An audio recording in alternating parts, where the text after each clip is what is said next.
Hello, everybody, and welcome.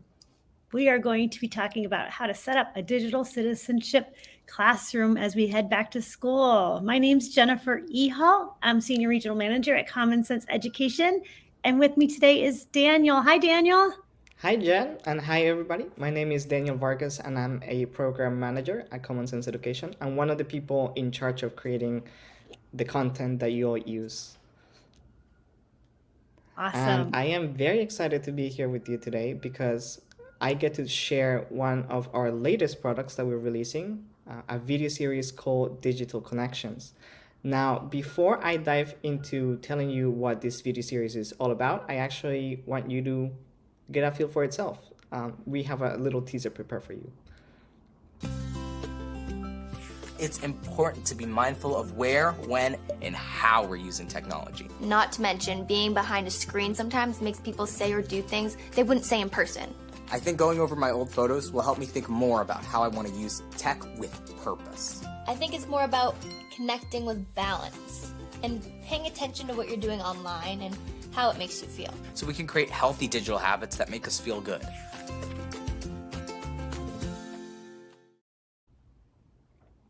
So earlier this year, Common Sense Education had the opportunity to partner with both AT&T and the Public Library Association to co-develop this video series that you just saw the trailer for. When we came together, when our three organizations came together, we were really trying to think about what are the challenges that young people are facing, specifically when they're in middle school and when they're starting to get like those devices or start accessing social media. So we worked together to sort of create an onboarding, if you will, into having these conversations around digital citizenship. And the end product was this video series that we're calling Digital Connections. Next slide. Now, to give you a context of why we created what we created and kind of like the thinking that our team was going through in the development process, I want to set the stage by talking about where our kids are at this moment. So a lot of us are, if you're in the West Coast, maybe you're already like in your second or third week of school. If you're in the East Coast, you're just ramping up to start the school year. And so one of the things that we were sort of like thinking about when we were developing this new video series is this idea of transitions. Young people, when they're in middle school, those 6th to 8th grade, they're going through a lot of transitions. We ourselves as a society are going through a lot of transitions. If you think about all the changes that have happened over the last couple of years, something that we know is that young people are accessing media and technology at younger ages. They're joining social media at younger ages. And so it is important for us to meet them where they are.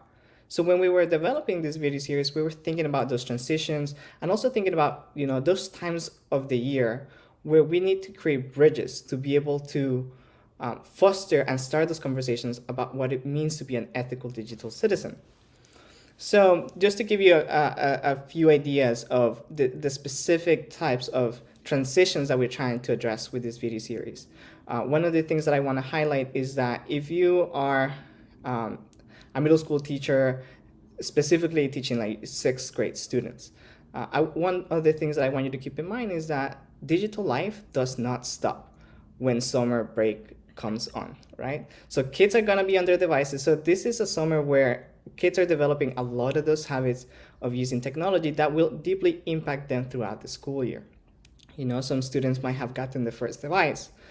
If students already had devices, maybe they're starting to join social media platforms to be able to stay connected with their friends while they're apart. This is also a time where video becomes a very important part of young people's lives. It's a time where they develop the habit for consuming information via YouTube or TikTok. And so this is a time of evolution where the relationship that our students have with technology is evolving. Technology is becoming more and more of a part of their social and emotional development. And so it's important for us to be able to identify and address the different stressors that they might experience when they're using technology. Jen, do you have any idea or have you heard from your schools about maybe what are some stressors that students might face at this age?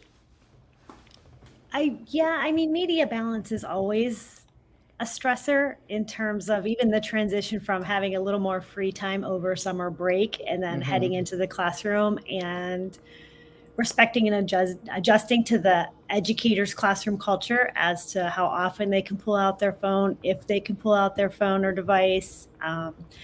So it's also developing new digital habits in a time like this. So those stressors will, like the ideas of missing out and, you're Yeah, I like that because that really connects well to this idea of relationships, right? And how technology is essentially shifting how we are connecting with our friends. And something that we actually seen, especially over the last couple of years, right after remote learning, is that digital drama and how like the things that happen online outside of school are then brought into school, and we see the impacts that that has on school climate, behavior at school, and just maybe tensions that kids have with one another.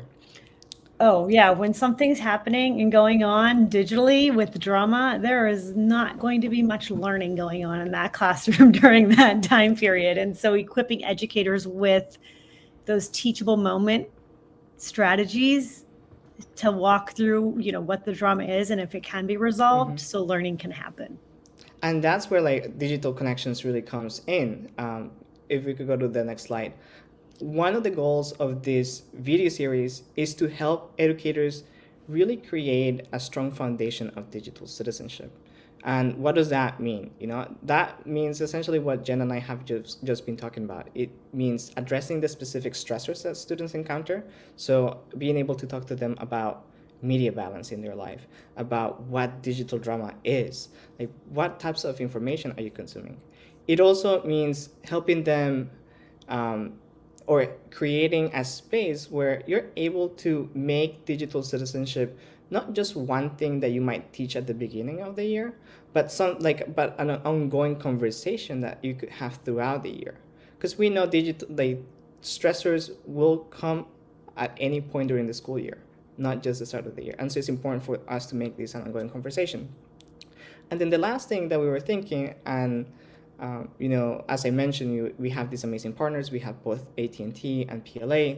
One of the cool things about working with other organizations in the development of something like Digital Connections is that we are challenged to think about who our audience is.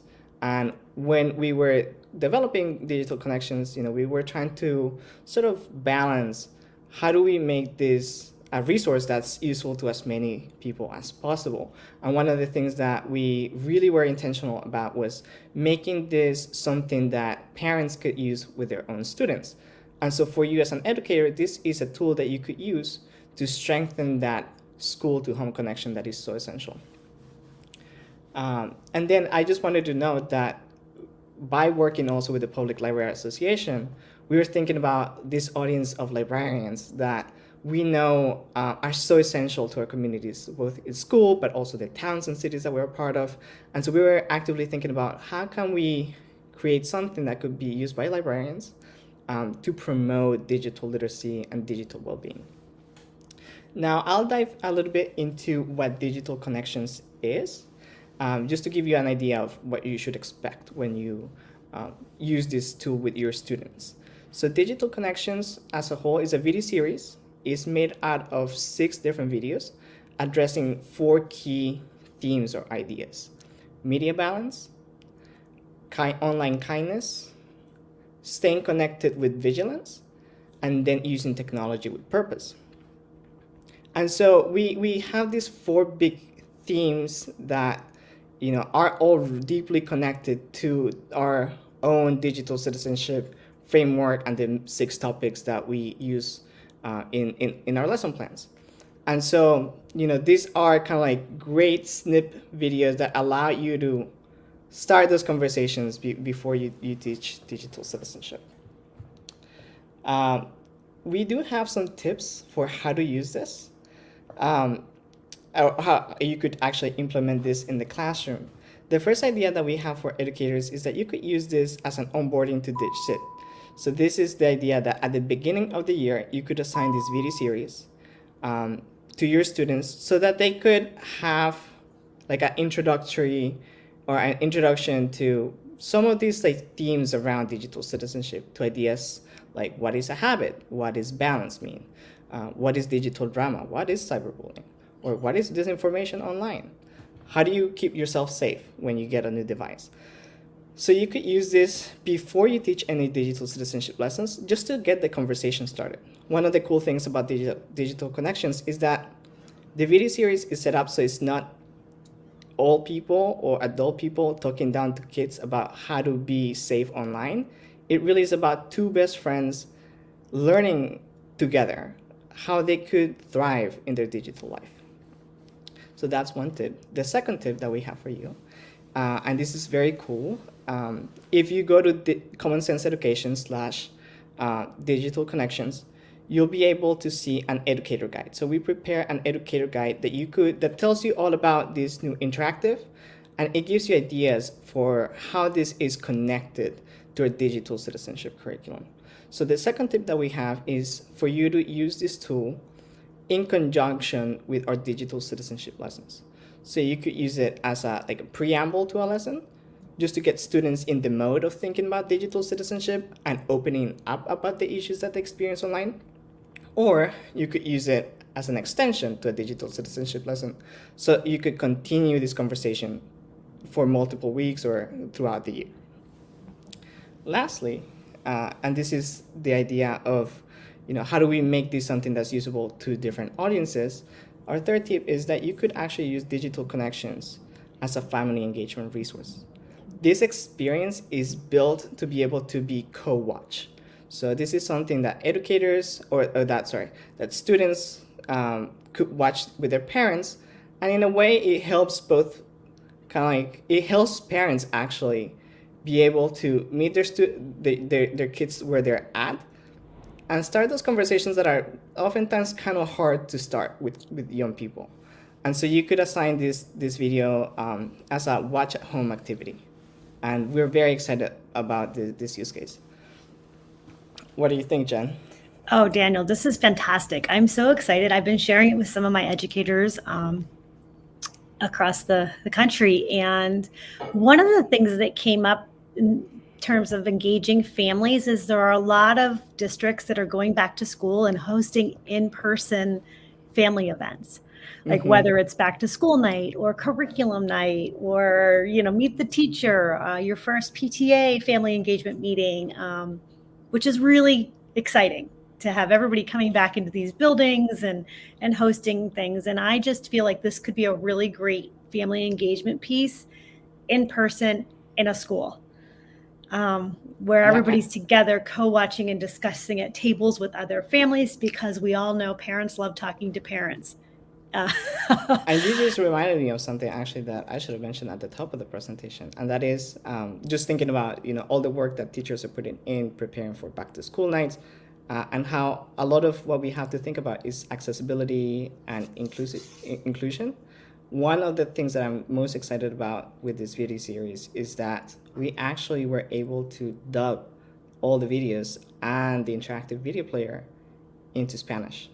So this resource is going to be available in Spanish in the next couple of weeks, and so you'll be able to send it home to your Spanish-speaking families too. And that's something that we have never done with our live action videos, and so this is kind of like new territory for us, but very, very exciting.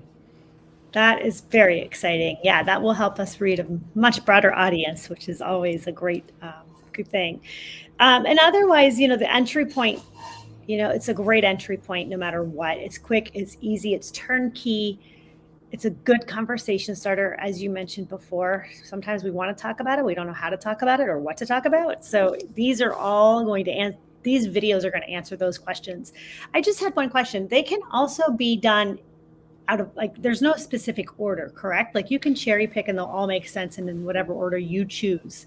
That is correct. So when you go to digitalconnections.org, that's the website where the interactive lives.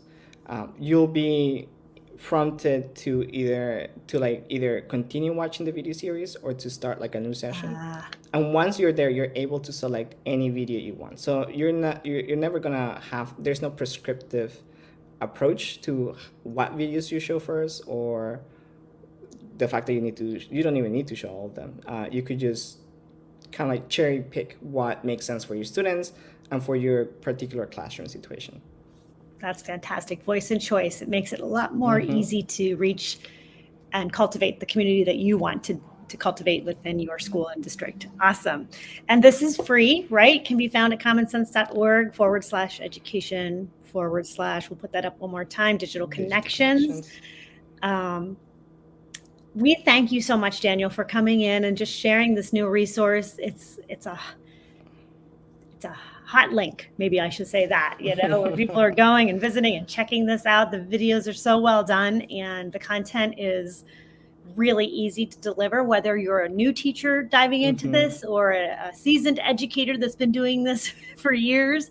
I think there is a video and a conversation for everyone. So we appreciate your time, your hard work, and thank you to AT&T and the Public Library Association for partnering with us on this project. Thank you for having me, Jen. This is amazing, and I always love meeting with you and sharing all the amazing resources that we are creating. Well, you're hard at work behind the scenes, and we appreciate you. And this is recorded, so you can also find this on our Common Sense Education YouTube channel.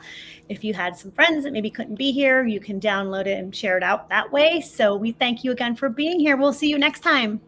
See you next time. Bye.